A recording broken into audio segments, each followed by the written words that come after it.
Galaxy A55 tam beklediğim fiyatlarla geldi. Fakat S23 FE gibi çok önemli bir rakibi var. Bu fiyatları almak mantıklı mı derseniz, herkese merhaba dostlar, ben Ozan. Galaxy A55 ön siparişi açıldı. A55'in ilk bakış videosunda tahmini fiyatlardan bahsetmiştim. Aynen A35'te olduğu gibi neredeyse fiyatları tam olarak tutturdum. 8 GB RAM, 128 GB'lık A55 19.500 TL, 256 GB versiyonu da 21.500 ve A55'e de çok yakın fiyatlarda S23 FE var ve S23 FE'ye göre A55'in artı ve eksilerini konuşacağız ve A55'in detaylı bir incelemesi 2-3 haftaya kanalda olur. Onu da kaçırmamak için abone olup bildirimleri açmayı unutmayın. Destekleriniz önemli. Fiyatla ilgili de son bölümde değerlendirmeyi yapacağım. Şimdi tasarımla başlayalım. Tasarımda Galaxy A54 ile yakın olsa da önemli farklar var. Hem kasa yapısı hem de ekran tarafında çerçeveler biraz daha inceltilmiş. Ön taraftan da arka taraftan da baktığımızda S23 FE ile yakın bir tasarımla karşılaşıyoruz. Fakat A54'e oranla malzeme kalitesi ciddi anlamda artmış durumda ve Samsung için A55 bir milat diyebiliriz. Çünkü şu ana kadar A serisinde hep plastik kasalarla karşılaştık. Galaxy A55 alüminyum çerçeveler ve Corning Gorilla Glass Victus'la korunan cam bir arka kapakla geliyor. Daha köşeli net tasarımıyla da elde tutması daha kolay bir cihaz olmuş. 8.2 mm kalınlık, 213 gramlık ağırlığıyla çok kalın değil ancak metal kasadan dolayı biraz ağır bir cihaz olduğunu da belirtmem gerekiyor. Renk seçenekleri de A54'e oranla daha canlı diyebilirim ve gerçekten tasarımsal açıdan baktığımda orta segmentte premium hissiyatı veren en iyi telefonlardan biri. Ekran tarafında yine oldukça kaliteli bir ekranla beraberiz. 6.6 inç Super AMOLED Full HD Plus çözünürlüğün yanında 120 Hz tazeleme ve 390 ppi piksel yoğunluğuna sahip ve HDR10 Plus gibi üst düzey teknolojiler de bu ekranda var ve 1000 nit maksimum parlaklığa da ulaşabiliyor. Hem akıcılık hem de görsel deneyimde orta segment için gayet yeterli diyebilirim. Donanım kısmında Exynos 1380'in geliştirilmiş bir versiyonu bulunuyor. Burada Exynos 1480'i görüyoruz ve bu işlemcinin A54'e oranla en büyük artısı GPU tarafında. Burada AMD'nin geliştirdiği X-Clips 530 GPU'yu görüyoruz. Bu sayede A54'ün en büyük problemi olan oyunlardaki düşük FPS sorunu giderilmiş. Artık 60 FPS'i rahatlıkla alabileceğiz. 8'e 128 ve 12'ye 256 olarak iki farklı versiyonu var ve 1 TB'a kadar da hafıza kartı desteğiyle bu depolamayı arttırabiliyoruz. Performans olarak S23 FE'ye kadar yüksek bir performans beklemeyin. Fakat Note 13 Pro 5G'den de daha iyi bir performansa sahip. Yani performansta ben yeterli olacağını düşünüyorum. Kameralara baktığımızda ana kameramız 50 megapiksel ve f1.8 diyaframa sahip. Kamera tarafında teknik olarak çok bir değişiklik yok. İkinci kamera 12 megapiksel ultra geniş ve üçüncü kamerada 5 megapiksellik makro çekim kamerası. Ön tarafta da 32 megapiksel ve 4K 60 FPS çekebilen bir kameramız var. Arka kamerayla da 4K 30 FPS'te OIS destekli çekimler yapabiliyoruz. Kamera konusunda zaten A54'te çok iyiydi. Genel kamera performansı gayet iyi olacak diyebilirim. 5000 mAh batarya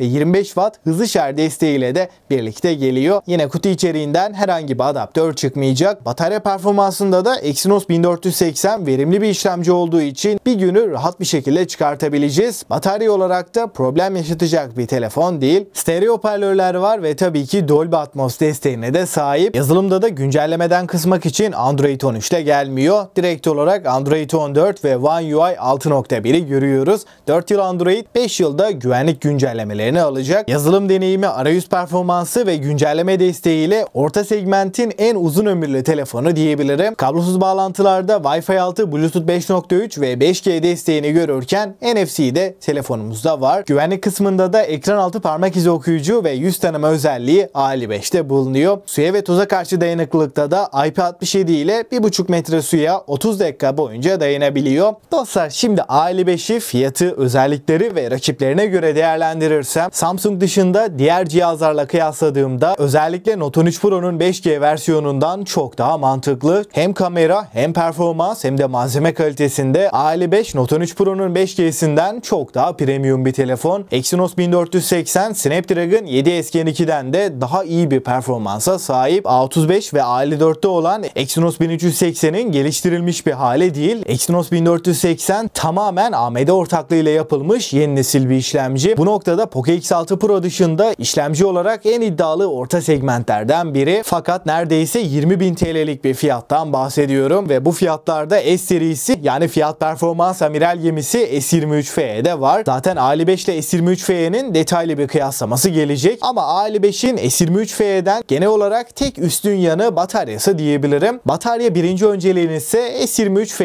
yerine tercih edilebilir. İşlemci ve kamera dışında S23F'den çok geride kaldığı bir nokta yok. Açıkçası şu anki piyasada A55'in fiyatı aslında hiç fena değil. Fakat S23F fiyat performans kralı diyebileceğim bir konumda olduğu için S23F'nin yanında A55 sönük kalıyor. Bana sorarsanız eğer telefon almak için bir aceleniz yok ve A55 almayı düşünüyorsanız bence biraz beklemekte fayda var. Dolar kurunda aşırı bir yükselme olmazsa A55'in fiyatlarının 17.000 bandına kadar geleceğini düşünüyorum. Yani özetle A55 rakiplerine göre iyi fakat kendi içinde S23F'ye en büyük engel. Burada A55'in fiyatları düşebilir dedim ancak eğer ki A55'in fiyatları düşmezse S23F'nin fiyatı kesinlikle artacak. İster A55'in fiyatı düşsün, isterse S23F'nin fiyatları artsın. İki durumda da bu telefonlar arasındaki makas açılacak. Detaylı incelemede 2-3 haftaya kanalda olur. Onu da kaçırmamak için abone olup bildirimleri açmayı unutmayın. Destekleriniz önemli. Peki sizce A55 mi yoksa S23F mi? Görüşlerinizi mutlaka bekliyorum. Ön sipariş linkini de açıklama ve yorumlara koyarım. Ben Ozan ve sonraki videoya kadar kendinize çok iyi bakın. Hoşça kalın.